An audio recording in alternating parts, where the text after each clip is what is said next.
Hello student, आप सभी लोगों का सिविल बडी चैनल में स्वागत है। आज हम लोग स्टील स्ट्रक्चर का सेकंड लेक्चर लेके आ गए हैं। इसमें आज हम लोग ऑब्जेक्टिव क्वेश्चंस एमसीक्यू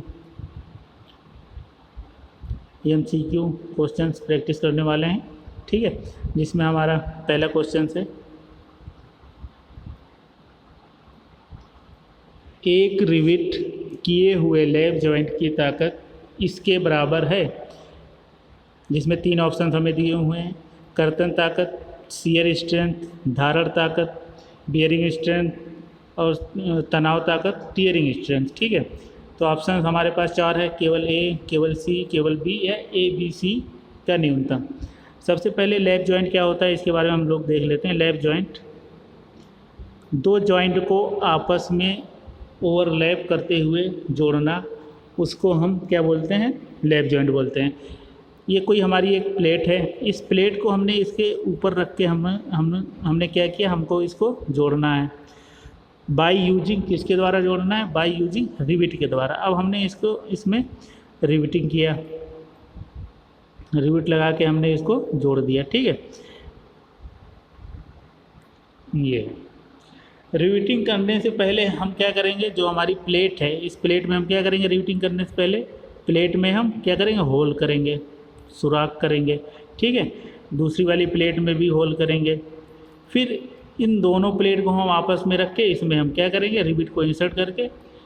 तो बाय यूजिंग हम किसके द्वारा कर सकते हैं? बाय हैंड ड्राइविंग के द्वारा कर सकते हैं, या फिर पावर ड्राइविंग के द्वारा हम कर सकते हैं। ठीक है, वो किसी भी मेथड से हम उसको रिविट को हम लगा सकते हैं।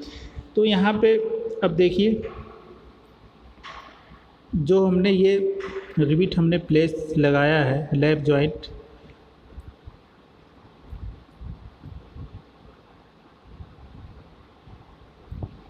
इसमें मान लीजिए ये P4 से हम इसको क्या कर रहे हैं, खींच रहे हैं। जब हम P4 से हम इसको खींच रहे हैं, इन दो प्लेटों को हमने आपस में किससे जोड़ा है? रिविट के द्वारा जोड़ा है। जब हम प्लेट को खींच रहे हैं, ये प्लेट इधर खींच रही है, ये वाली प्लेट इधर खींच रही है, तो इसमें जो हमने रिविट लगाई है, तो रिविट में क्या होगा, शियर स्ट्रेंथ डेवलप होगा। ठीक है, शियर स्ट्रेंथ डेवलप होगा। तो हमारी रिविट अगर ज़्यादा मजबूत होगी किससे? प्लेट से, तो हमारा रिविट जो है फेल नहीं होगा। अगर प्लेट कमज़ोर हो जाएगा, रिविट क्या होना चाहिए यहाँ पे, बहुत ही हमें हाई क्वालिटी की रिविट यहाँ पे यूज करनी पड़ेगी, जिसकी जो है कैपेसिटी हो क्या है, प्लेट से ज़्यादा हो। ठीक है, तो अगर प्लेट की स्ट्रेंथ कम है, प्लेट की स्ट्रेंथ ज़्यादा है और रिविट की स्ट्रेंथ कम है, तो हमारी रिविट क्या होगी, वहाँ पर रिविट जो है हमारी क्या हो जाएगी, फेल हो जाएगी। तो इसी को हम क्या बोलते हैं, शियर फेल्यूर ऑफ रिविट। ठीक है, अब हम चलते हैं, इसके आगे हम देख लेते हैं। पहला जो हमारा होता है, कितने फेल्यूर्स होते हैं? शियर फेल्यूर, शियर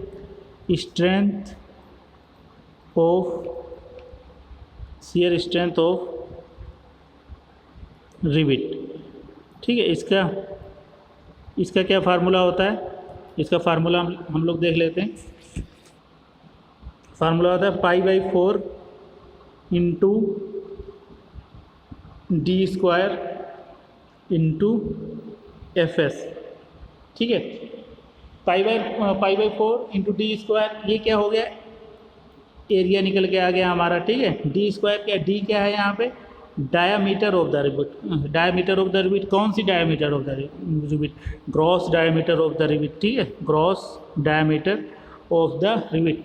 रिविट को प्लेट में इंसर्ट करने के बाद जो डायामीटर है उसी को हम क्या बोलते हैं, ग्रॉस डायामीटर ऑफ रिविट। और हमारा यहाँ पे FS क्या है?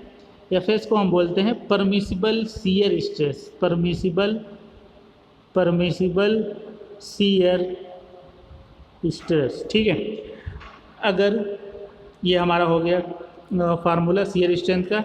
अगर मान लीजिए एक प्लेट हमारी ये है, इधर लगाया हमने, एक प्लेट इधर लगाया और एक प्लेट नीचे इसके हम और लगा दें, तो हम इसको क्या बोलेंगे? तो जो हमारा फार्मूला क्या हो जाएगा, फार्मूला यहाँ पे थोड़ा सा चेंज हो जाएगा। क्या होगा इसमें? तो इसमें जो हो जाएगा पहला वाला क्या था हमारा, सिंगल शियर था, क्योंकि हमने उसमें जो है एक ही कवर प्लेट लगाया था। ये मान लीजिए इधर एक कवर प्लेट हमने ऊपर भी लगाया है और इसमें कवर प्लेट हम नीचे भी लगाए हैं, ठीक है। तो हमारा अब जो फार्मूला हो जाएगा, दो कवर प्लेट लगाया है तो क्या होगा, 2 into π/4 into d² into Fs, ठीक है। डी क्या है यहाँ पे, gross diameter of the rivet and Fs क्या है, permissible shear stress of rivet की परमिसिबल शियर स्ट्रेस कितनी है, या कह सकते हैं कैपेसिटी कितनी है रिविट की लोड लेने की, ठीक है। तो हमारा यहाँ पे पहला वाला हो गया, कर्तन ताकत क्या है इसके बारे में हम लोगों ने समझ लिया। अब हम चलते हैं बियरिंग स्ट्रेंथ की तरफ, ठीक है। बियरिंग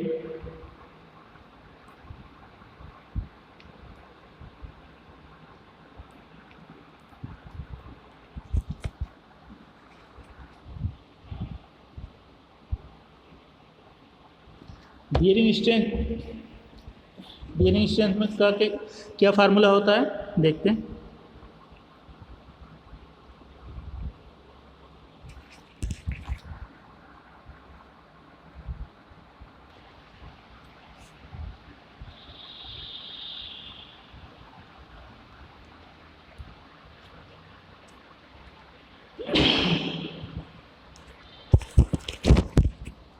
अब हम लोग चलते हैं, दूसरा क्या है हमारा,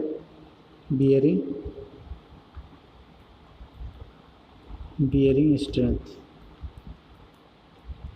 बियरिंग स्ट्रेंथ क्या होता है, अगर जो मान लीजिए ये प्लेट हमारी है, ये हमारी दूसरी प्लेट है, इसको हमने इसमें क्या कर दिया, रिवेटिंग कर दिया, ठीक है।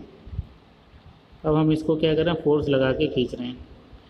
अगर हमने फोर्स बहुत ज़्यादा लगा दिया, अगर प्लेट की स्ट्रेंथ जितना हमने फोर्स लगाया है, अगर प्लेट की जो स्ट्रेंथ है वो फोर्स से कम है, जो हम यहाँ पे P फोर्स से कम है, इसको मान लीजिए F फोर्स, अगर फोर्स से कम है तो हमारा प्लेट नहीं फेल होगा, ठीक है। अगर जो हमने रिविट लगाया है, अगर रिविट की स्ट्रेंथ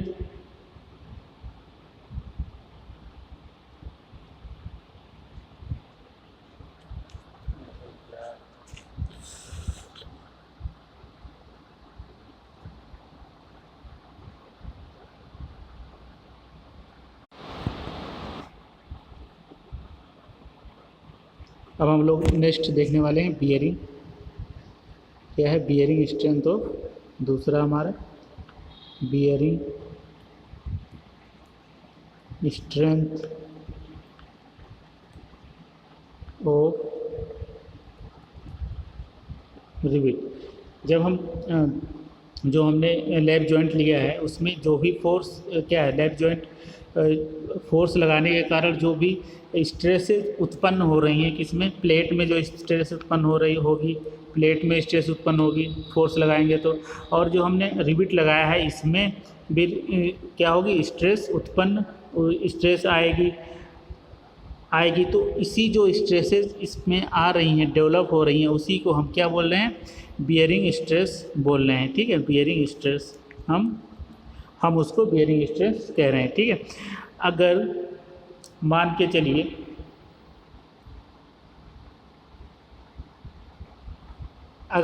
जो हमारी प्लेट की स्ट्रेंथ थी 100 किलो न्यूटन की, ठीक है, और हमारी जो रिविट हमने लगाया है उसकी स्ट्रेंथ है 150 किलो न्यूटन की, ठीक है, समझते रहना आप लोग। और जो हम फोर्स लगा रहे हैं इन दो रिविट के बीच में, जो हम फोर्स लगा रहे हैं, अगर हमने फोर्स ज़्यादा लगा दिया, जब हमने क्या किया, फोर्स ज़्यादा लगाया, कितना फोर्स लगा दिया, मान लीजिए हमने मान लीजिए 200 किलो न्यूटन का लगा दिया, तो अब क्या होगा इसमें, तो सबसे पहले कम स्ट्रेंथ किसकी है, यहाँ पे सबसे कम स्ट्रेंथ हमें दिख रही है किसकी, प्लेट की स्ट्रेंथ कितनी हमने मानी, 100 किलो न्यूटन की प्लेट है। और ये जो हमने रिविट लगाया है इसकी स्ट्रेंथ कितनी है, 150 किलो न्यूटन की कैपेसिटी है। तो यहाँ पे जो सबसे कम जिसकी स्ट्रेंथ होगी वही तो फेल हो जाएगा इसमें, ठीक है। या तो बियरिंग स्ट्रेंथ में क्या होता है, या तो रिविट फेल हो सकती है या तो प्लेट फेल हो सकता है। किस केस में फेल होगा, जब हमने लोड जो है बहुत ज़्यादा लगा दिया, उसमें तनाव व उसमें जो है हमने बियरिंग उसकी कैपेसिटी से ज़्यादा हमने लोड लगा दिया, तो हमारा क्या होगा वहाँ पे प्लेट फेल हो जाएगी। प्लेट की स्ट्रेंथ कम रहेगी तो प्लेट फेल हो जाएगी। अगर स्टील की अगर रिविट की स्ट्रेंथ कम रहेगी तो रिविट फेल हो जाएगी। तो यहाँ पे हमारा जो हमने एग्जांपल लिया है, तो यहाँ पे क्या फेल हो जाएगा, प्लेट फेल हो जाएगा। तो बियरिंग स्ट्रेंथ में एक इम्पॉर्टेंट चीज़ ये है, आप लोग bearing strength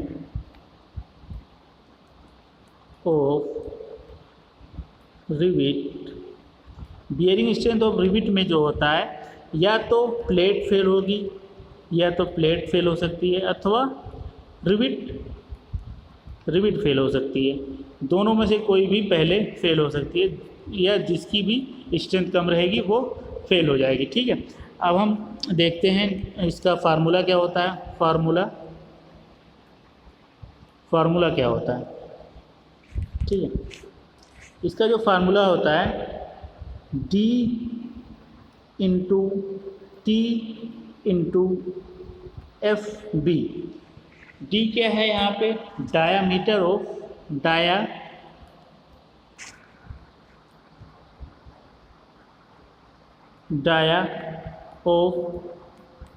rivet.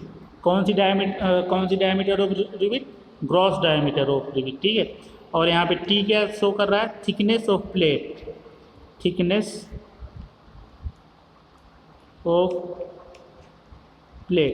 F B क्या है, परमिसिबल बियरिंग स्ट्रेंथ, ठीक है, परमिसिबल बियरिंग स्ट्रेंथ। इसकी कुछ ना कुछ वैल्यू होगी, वो कोड ने हमें रिकमेंड किया है, ठीक है। परमिसिबल इतनी स्ट्रेंथ होनी चाहिए, ठीक है। उसी को हम क्या बोलते हैं, परमिसिबल बियरिंग स्ट्रेंथ, ठीक है। अब हमारा तो पहला हो गया, दूसरा हो गया शियर स्ट्रेंथ हो गया, बियरिंग स्ट्रेंथ हो गया। अब हम टेंशन स्ट्रेंथ देख लें, टेंशन स्ट्रेंथ ऑफ प्लेट। अब हम चलते हैं टेंशन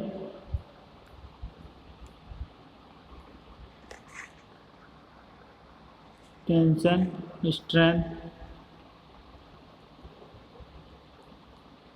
टेंशन में क्या फेल होगा, जो हमारा ये टेंशन में जो फेल होगा, टेंशन में क्या फेल होगा, टेंशन में हमारा क्या फेल हो जाएगा, प्लेट फेल हो जाएगा, ठीक है। टेंशन में हमें क्या याद रखना है, टेंशन में जो फेल होगा, क्या फेल होगा, प्लेट फेल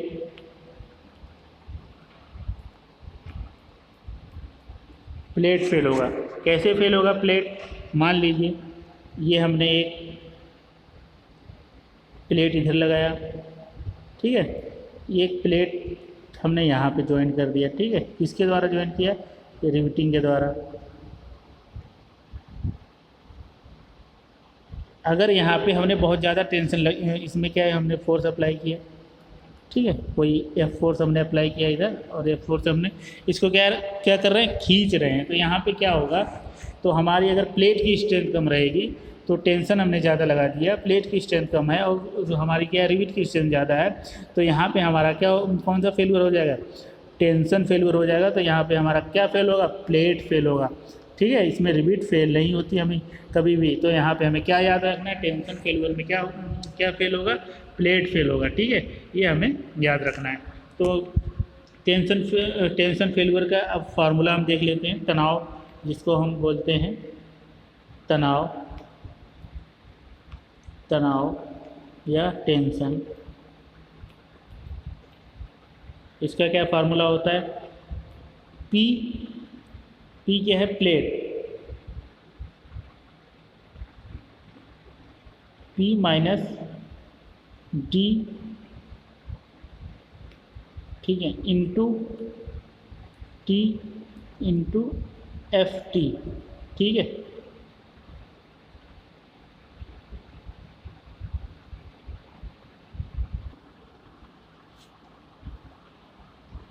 यहाँ पे P क्या है, P को हम बोलते हैं पिच, ठीक है। और डी क्या है डायमीटर, और टी क्या है थिकनेस ऑफ द प्लेट, और एफ टी क्या है, एफ टी को हम permissible tensile strength of plate, permissible tensile strength of plate. ठीक है, तो हमें ये 3 फार्मूले यहाँ पे पता चल गए। पिच क्या है, पी से पिच, और डी क्या है gross diameter of the plate, T क्या है थिकनेस ऑफ द प्लेट, और एफ टी क्या है permissible strength of the plate. ठीक है, अब हम थोड़ा सा पिच के बारे में, पिच है क्या है और गेज क्या होता है और रिविट वैल्यू क्या होती है, इन सब के बारे में हम थोड़ा सा जान लेते हैं। ठीक है,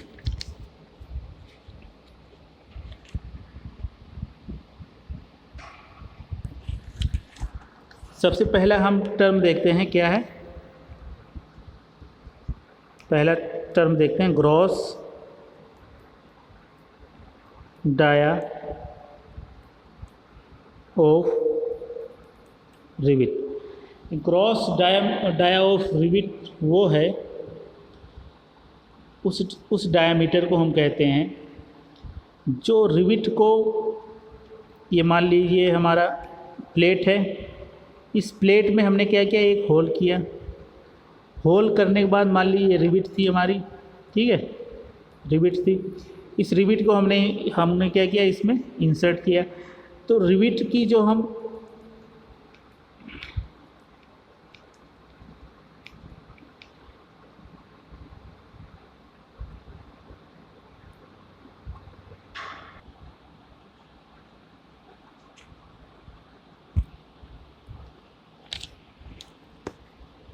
यहाँ पे आप लोग देखिए, ये हमारा क्या है कोई प्लेट है, ये हम रिविट को ऐसे शो करते हैं। ठीक है, इसको हम क्या बोलते हैं सैंक, और इसको हम क्या बोलते हैं हेड। अब मान लीजिए हमने को यहाँ रिविट को क्या करना है प्लेस करना है, जोड़ना है। एक प्लेट ये है और इसके ऊपर हमने एक प्लेट ऐसे करके लगा रखी है। ठीक है, इन दोनों प्लेट को क्या करना है वापस आपस में जोड़ना है। तो इस रिविट का जो डाया है, इस डायामीटर को हम क्या कह रहे हैं नॉर्मल डायामीटर। ठीक है, नॉर्मल डायामीटर। अब जब हम इस रिविट को इसमें प्लेस करेंगे तो ये जो हमें यहाँ का इसका व्यास जो होगा, इसका डायामीटर और इसका डायामीटर अगर बराबर होगा तो रिविट क्या होगी आसानी से इसके अंदर नहीं जाएगी।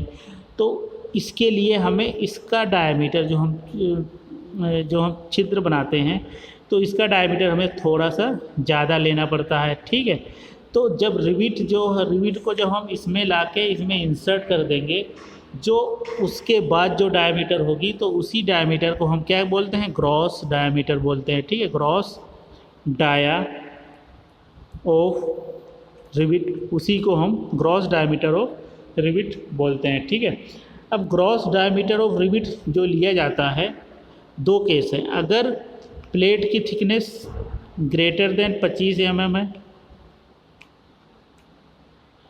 तो हम जो डाया जो लेते हैं रिविट की डायमीटर्स में 1.5 mm हम ऐड कर देते हैं। ठीक है, और अगर प्लेट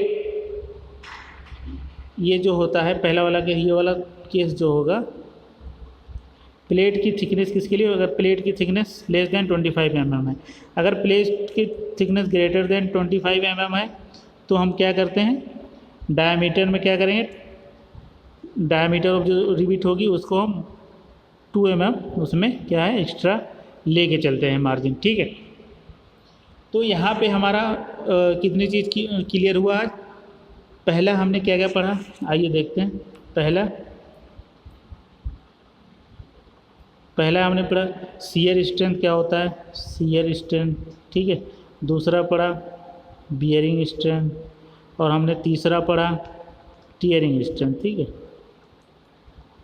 टियरिंग स्ट्रेंथ जो किस में फेल होगा, प्लेट में फेल होगा, और ये किस में फेल होगा, प्लेट और रिविट, प्लेट अथवा रिविट दोनों में फेल हो सकता है। ये किस में फेल होगा, रिविट में फेल होगा शियर। ठीक है, ये तीनों बातें आप लोगों को याद रखनी है। ठीक है, अब हम इसमें एक चीज़ हम और देख लेते हैं, पिच क्या होता है और गेज क्या होता है, इन सब के बारे में देख लेते हैं।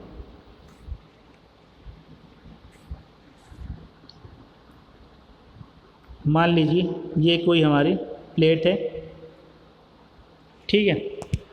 अब हमने इसमें क्या किया है,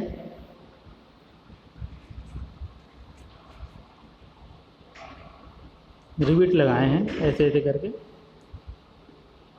1 2 मतलब 5 रिविट लगाए हैं, ठीक है। अब हमने इसको पी फोर्स से हम लगा रहे हैं। जो हमारा पहला क्या टर्म है, गेज लाइन क्या होता है, गेज लाइन के बारे में हम देखते हैं। गेज लाइन, गेज लाइन क्या होता है? गेज लाइन वो लाइन होती है जो रिविट को एक सीधी रेखा में जोड़ती है, उसे हम क्या बोलते हैं, गेज लाइन बोलते हैं, ठीक है। या हम ये भी बोल सकते हैं, गेज लाइन वो लाइन होती है जो लोड के, जो हम फोर्स लगा रहे हैं, फोर्स के पैरेलल एक सीधी रेखा में होती है, क्योंकि फोर्स हमारा इधर लग रहा है और रिविट भी हमने कैसे लगा रखे हैं, बिल्कुल एक सीधी रेखा में। जो लोड की जो पैरेलल रेखा होगी उसे हम क्या बोलेंगे, गेज लाइन बोलेंगे या रिविट लाइन बोलेंगे, ठीक है, जो हमने रिविट लगाई है। मान लीजिए ये देखिए अब,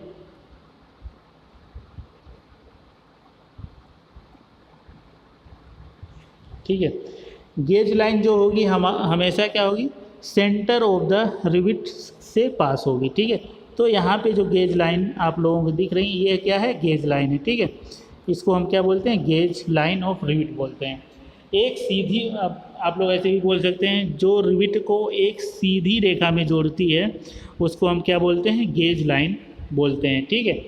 अब हम चलते हैं, गेज लाइन हमारा कॉन्सेप्ट क्लियर हो गया। गेज लाइन के बाद हम लोग देखते हैं पिच। दो रिविट के बीच में जो डिस्टेंस होती है उसको हम क्या बोलते हैं, पिच बोलते हैं, ठीक है। पिच, PITCH, ठीक है। दो रिविट के बीच में जो भी डिस्टेंस होगी उसको हम क्या, जो डिस्टेंस हम ले रहे हैं उसको हम क्या बोलते हैं, पिच बोलते हैं। अब हम देखते हैं गेज डिस्टेंस क्या होती है। लोड के पैरेलल, ठीक है, ये हमारा क्या है, लोड हमने इधर लगाया है, लोड के परपेंडिकुलर, लोड का परपेंडिकुलर कौन सा हुआ, ये हुआ। लोड के लंबवत या परपेंडिकुलर, लोड के लंबवत जो डिस्टेंस होगी दो रिविट के बीच में, एक रिविट ये है मान ली, एक रिविट यहाँ पे है, एक रिविट यहाँ पे है। लोड के परपेंडिकुलर जो डिस्टेंस होगी उसको हम क्या बोलते हैं, गेज ऑफ रिविट बोलते हैं, ठीक है। और अब हम गेज ऑफ रिविट आप लोग क्लियर हो गया। अब हम इंड डिस्टेंस की बात करते हैं, जिसको हम किनारा दूरी बोलते हैं। रिविट जोड़ में प्लेट के किनारे से, प्लेट का किनारा कौन सा, ये है, प्लेट के किनारे से निकटतम जो भी पास वाली रिविट होगी, मान लीजिए ये वाली रिविट ले लीजिए, इस प्लेट के किनारे से निकटतम दूरी रिविट की क्या कहलाती है, एज डिस्टेंस कहलाती है। इसको हम क्या बोलते हैं, एज डिस्टेंस, ई या आप एज डिस्टेंस बोलते हैं, जिसको हम किनारा दूरी भी कह सकते हैं, ठीक है, किनारा दूरी। यहाँ पे हमें क्या हुआ, गेज लाइन क्या होती है, जो रिविट को एक रेखा में जोड़ती है, उसको हम गेज लाइन बोलते हैं या रिविट लाइन बोलते हैं। और जो हमारा पिच क्या होता है, दो रिविट के बीच में जो डिस्टेंस होती है उसको हम क्या बोलते हैं, पिच बोलते हैं। और गेज क्या होती है, और गेज परपेंडिकुलर, लोड के जो perpendicular distance between two rivet, दो रिविट के बीच में जो दूरी होती है उसको हम गेज बोलते हैं। और एज डिस्टेंस या किनारा दूरी क्या होती है, प्लेट के किनारे से लेके रिविट तक की जो दूरी होती है उसको हम क्या बोलते हैं, एज डिस्टेंस बोलते हैं। प्लेट के किनारे से निकटतम रिविट, जो पास वाली रिविट होगी, उसी को हम क्या बोलेंगे, एज डिस्टेंस बोलेंगे, ठीक है। तो हमारा यहाँ पे पिच क्लियर हो गया, गेज क्लियर हो गया, एज डिस्टेंस क्लियर हो गया और गेज लाइन क्लियर हो गया, ठीक है। अब हम चलते हैं अपने क्वेश्चंस की तरफ, ठीक है। हमारा क्वेश्चंस क्या है, आइए देखते हैं। क्वेश्चन हमारा क्या कह रहा है, एक रिविट किए हुए लैप जॉइंट की ताकत इसके बराबर होगी, कर्तन ताकत, धारण ताकत, तनाव, ए बी सी या तीनों में से जो मिनिमम होगी। तो यहाँ पे देखिए, अगर मान लीजिए कर्तन ताकत हमारी कितनी है, 100 किलो न्यूटन की है, और धारण ताकत हमारी है 75 किलो न्यूटन, और तनाव ताकत हमारी कितनी है, 50 किलो न्यूटन। तो आप लोग बताइए इसमें जो हमारा लैप जॉइंट की ताकत किसके बराबर होगी, किस में, तो हमारा जो लैप जॉइंट होगा वो किस में फेल हो जाएगा, ठीक है, किस में फेल होगा। तो यहाँ पे देखिए 100 किलो न्यूटन में फेल हो सकता है, नहीं। 75 किलो न्यूटन में फेल हो सकता है, नहीं। किस में फेल हो, तनाव में फेल हो सकता है ना। किसके, अब इसकी ताकत किसके बराबर होगी, तो जो भी उसके मिनिमम वैल्यू जो होगी, मिनिमम वैल्यू जो दोनों इन तीनों में से जो मिनिमम वैल्यू होगी, लोड लेने की कैपेसिटी जिसकी सबसे कम होगी, उसी की क्या हो जाएगी, लैप जॉइंट की इसके उसी मिनिमम वैल्यू के बराबर हो जाएगी, ठीक है। इसकी जो हमारी लैप जॉइंट है, जो हमने लैप जॉइंट यहाँ पे हमने कहा है, उस लैप जॉइंट की ताकत कितनी है, 50 किलो न्यूटन है, ठीक है, क्योंकि 50 किलो न्यूटन तक का ही लोड ले सकता है। अगर हमने 50 से ज़्यादा लोड उस पर दिया तो वो क्या कर जाएगा, फेल कर जाएगा, ठीक है। 50 किलो न्यूटन तक 50 किलो न्यूटन तक क्या होगा, वो फेल हो जाएगा। यहाँ पे तो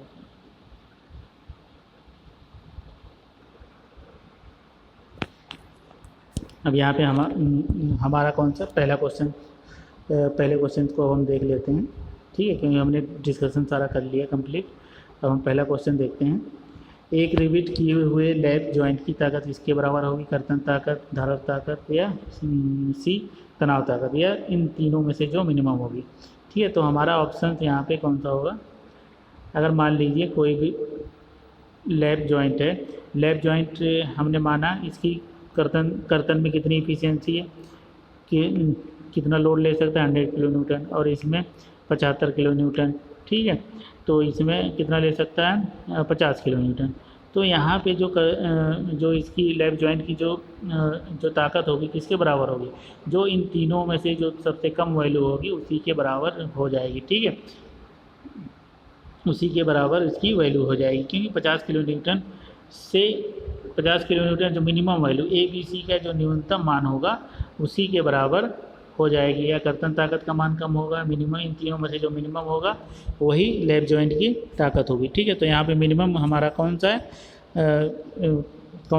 मिनिमम कौन सा है, ए बी और सी का जो मान न्यूनतम होगा। अगर क्वेश्चंस में वैल्यू दे के पूछता है तो आप कैसे लगाते, जो इन तीनों वैल्यू में से जो कम होता वही हमारा ऑप्शन होता है। तो हमारा यहाँ ऑप्शन कौन सा होगा, ऑप्शन नंबर डी होगा, ठीक है। अब हम चलते हैं नेक्स्ट क्वेश्चन की तरफ।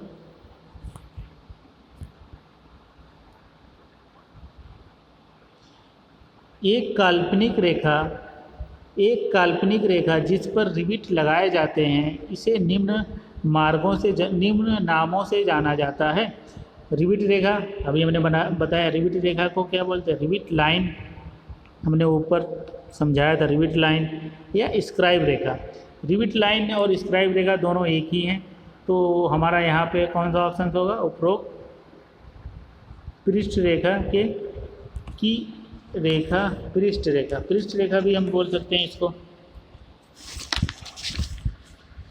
तो यहाँ पे हम तीनों बोलते हैं, ठीक है, या रिविट लाइन बोलते हैं, या रिविट रेखा, या स्क्राइब रेखा, या पृष्ठ रेखा, ठीक है। तो यहाँ पे हमारा तीनों कौन सा ऑप्शन सही होगा, तीनों ऑप्शन हमारे यहाँ पे सही होंगे। नेक्स्ट क्वेश्चन हमारा है,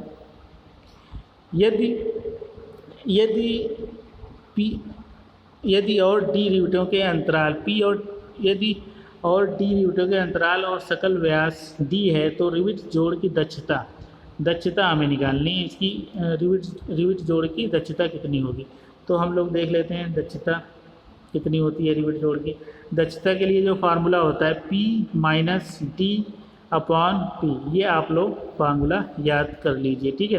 P क्या है, पिच, और D क्या है, डायमीटर ऑफ द रिविट, और यहाँ पे पी क्या है, पिच। यहाँ पे अगर आपको डायमीटर ऑफ द रिविट दिया हुआ है और पिच दिया हुआ है, तो अगर दक्षता पूछ रहा है तो आप लोग निकाल सकते हैं। तो हमारा यहाँ पे कौन सा ऑप्शन होगा, option number B is the right answer.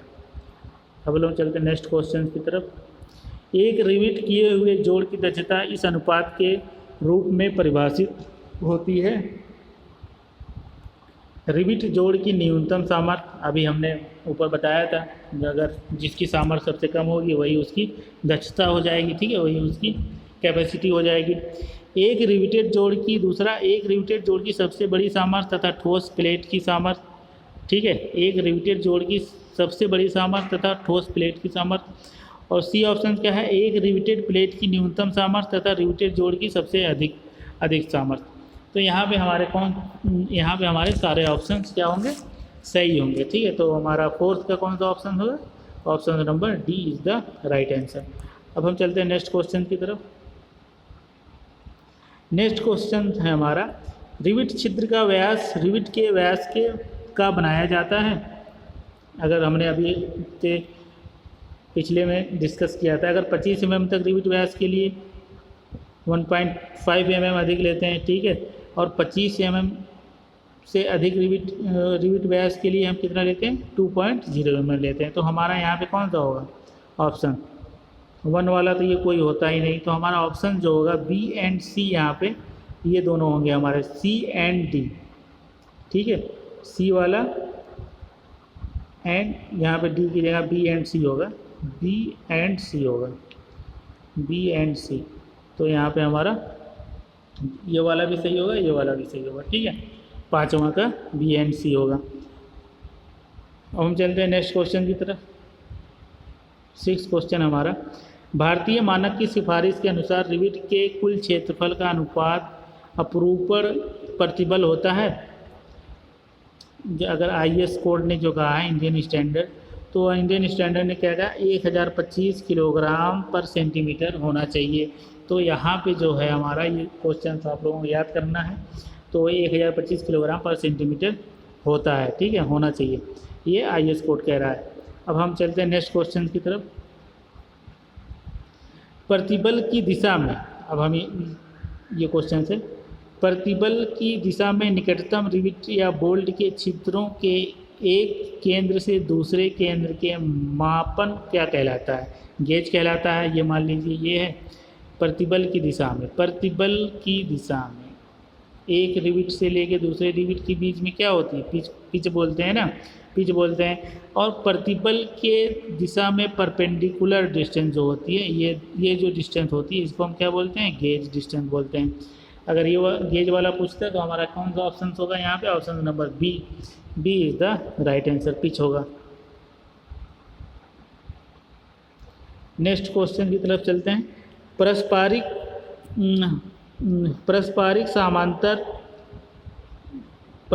समांतर रिविट रेखा में संलग्न रिविट के केंद्र से एक केंद्र की रिविट रेखा कहलाती है। रिविट पिच, रिविट का गेज दूरी, विषम स्टैगर्ड पिच, पारस्परिक समांतर रिविट रेखा में संलग्न रिविट। यहाँ पे जो स्टैगर्ड रिविट होती है, हम रिविट को एक ऐसे कहीं ऐसे लगाते हैं, एक हमने यहाँ लगा दिया, एक यहाँ लगा दिया, फिर एक हमने यहाँ लगाया, स्टैगर्ड के फॉर्म में लगाते हैं, ठीक है। स्टैगर्ड रिविट यहाँ पे ऐसे हम लगाते हैं, स्टैगर्ड रिविट।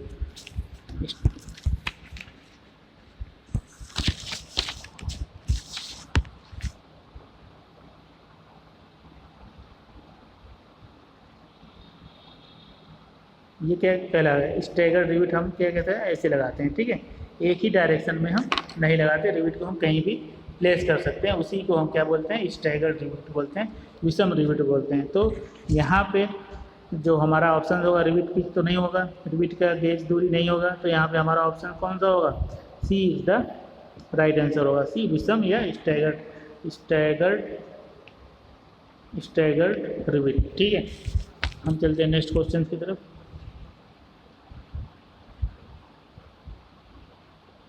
नेक्स्ट क्वेश्चन क्या है, बट जोड़ का मुख्य प्रकार दोहरा आवृत है।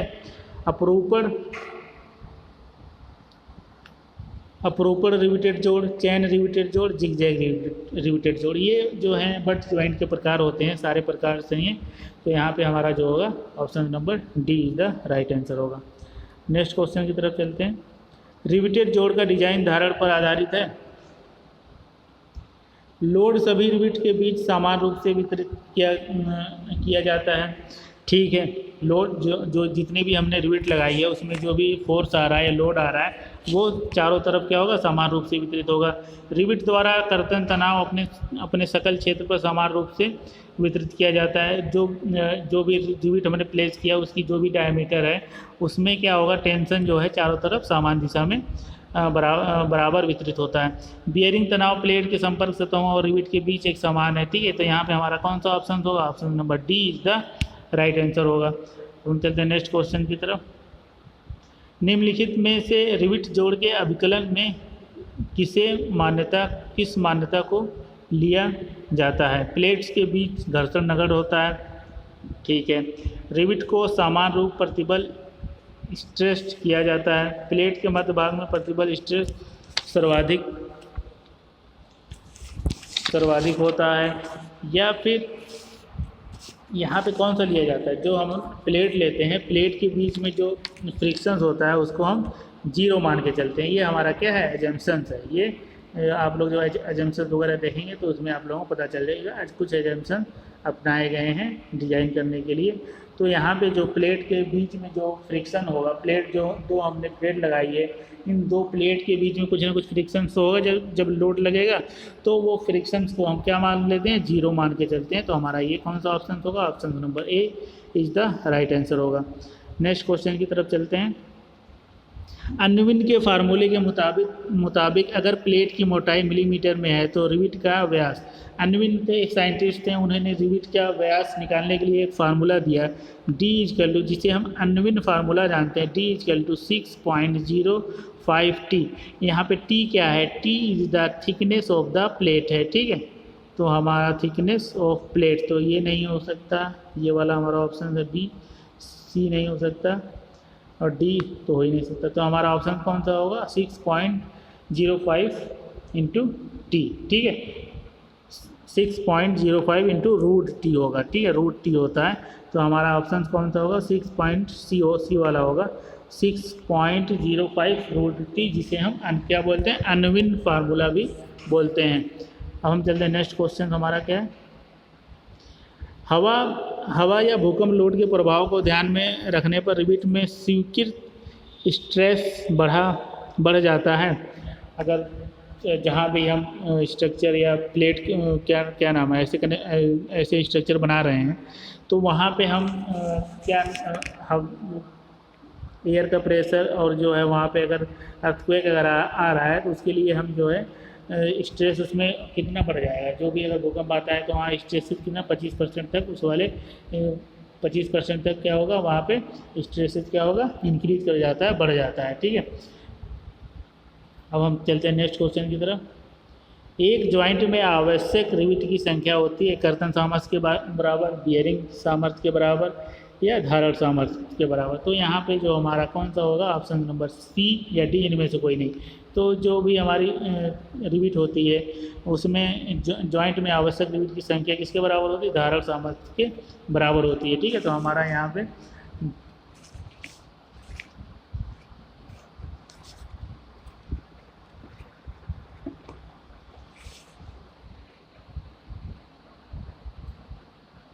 क्या क्वेश्चन कह रहा है, एक जॉइंट में आवश्यक रिविट की संख्या। आवश्यक रिविट की संख्या अगर हमें निकालनी है तो उसके लिए फार्मूला होता है n equal to number of rivet, force कितना आ रहा है divided by rivet value.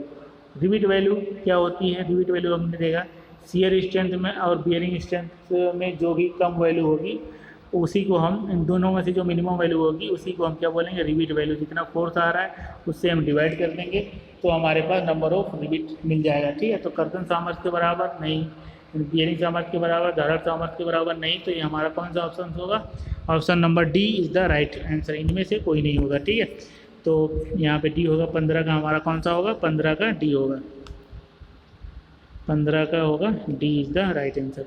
Next क्वेश्चन की तरफ चलते हैं। जिन रिविट को गर्म किया जाता है और फिर स्थल में चलित किया जाता है उसको हम क्या बोलते हैं?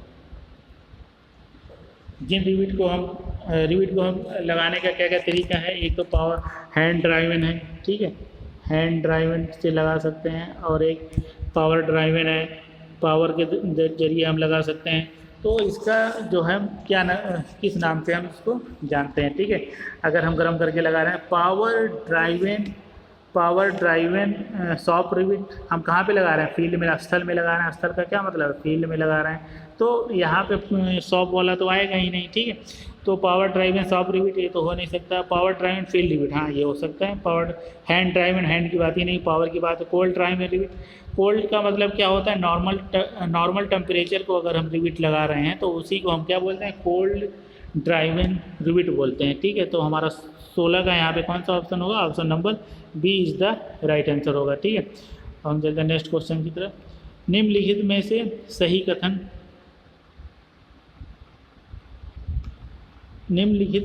सही कथन चुनें।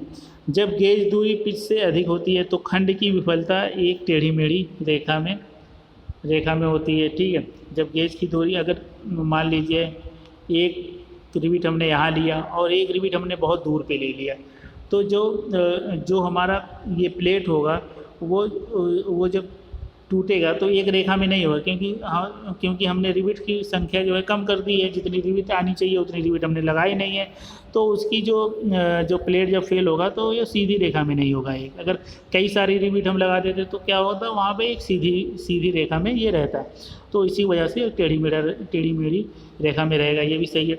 जब गेज दूरी पिच से कम होती है तो खंड की विफलता एक सीधे समकोण पर होती है, ठीक है? अगर मान लीजिए ये है हमारी प्लेट और हमने इसमें कई सारी पास रिविट लगा दी हैं, अब जो ये फेल होगा तो एक प्लेन में ही रहेगा, ठीक है? पैरेलल रहेगा, ठीक है? अब सी ऑप्शन क्या? जब गेज दूरी पिच के बराबर होती है तो अनुभाग की विफलता संभावित छिद्र के वृद्धि के साथ अधिक होती है, ठीक है? तो ये भी हमारा ऑप्शन क्या होगा? ऑप्शन क्या होगा? सही होगा। तो यहाँ पे हमारा तीनों ऑप्शन जब सही है तो हमारा ऑप्शन कौन सा सही होगा? D is the right answer. सभी विकल्प क्या होंगे? सही होंगे। नेक्स्ट क्वेश्चन की तरफ चलते हैं। ठंडे लगाए जाने वाले रिविट की प्रास किसे हम बोलते हैं? प्रास हम बोलते हैं डायामीटर को, ठीक है? प्रास बोलते हैं डाया को। प्रास हम बोलते हैं किसको? डायामीटर को बोलते हैं, ठीक है? अब हम प्रास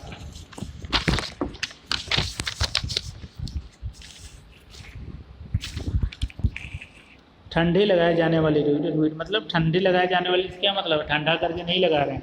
ठंडा, ये आप लोग मत समझिए, ये समझिए कि इस रिविट को हम ठंडे में लगा रहे हैं। ठंडे में नहीं, इसका मतलब होता है नॉर्मल टेम्परेचर पे अगर हम लगा रहे हैं तो उस रिविट को हम क्या बोलेंगे?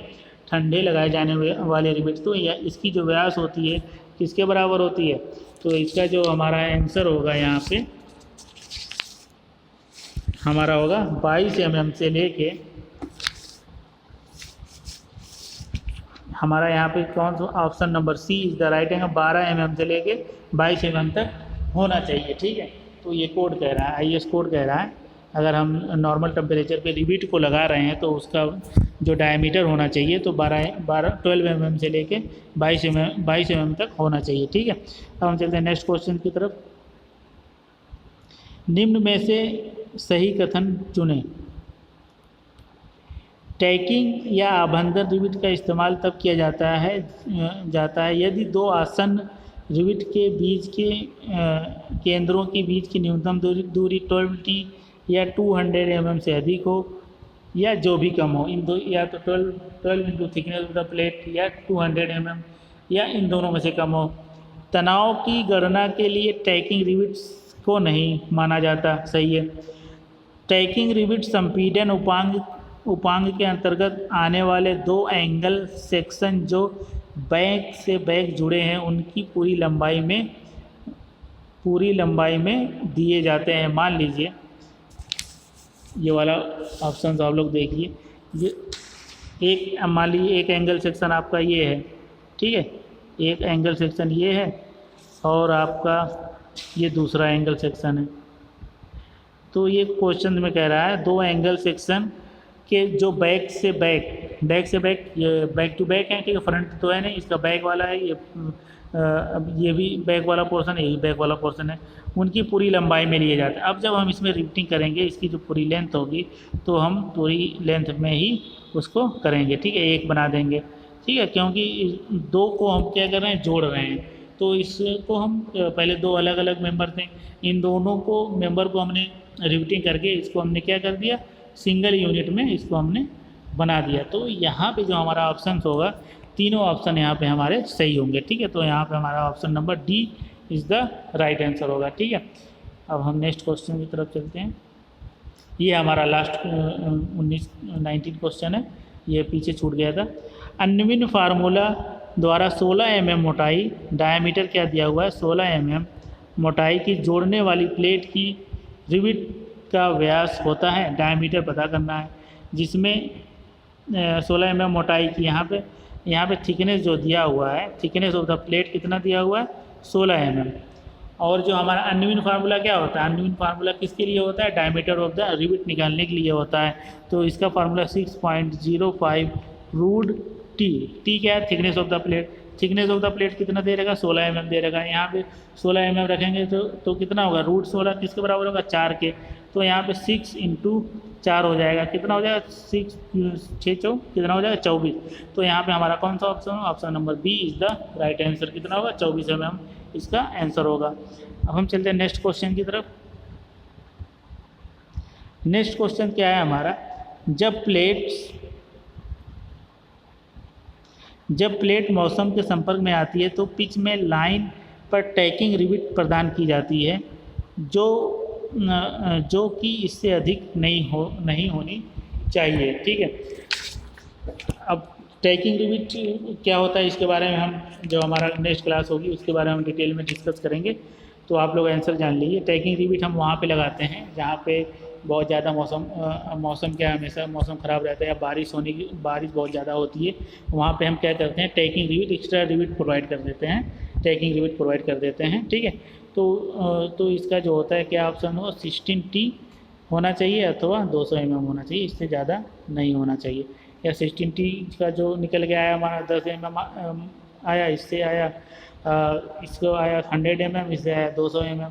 इन दोनों में से जो मिनिमम होगा वही उसकी वैल्यू होगी। तो यहाँ पे हमारा क्या होगा आंसर क्या होगा, 16T होगा, 16T होगा। तो हमारा 14 का कौन सा ऑप्शन हो गया, 14 का हो गया B is the right answer होगा, ठीक है।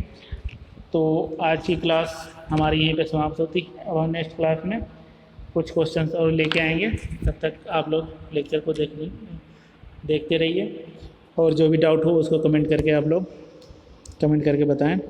Okay, thanks.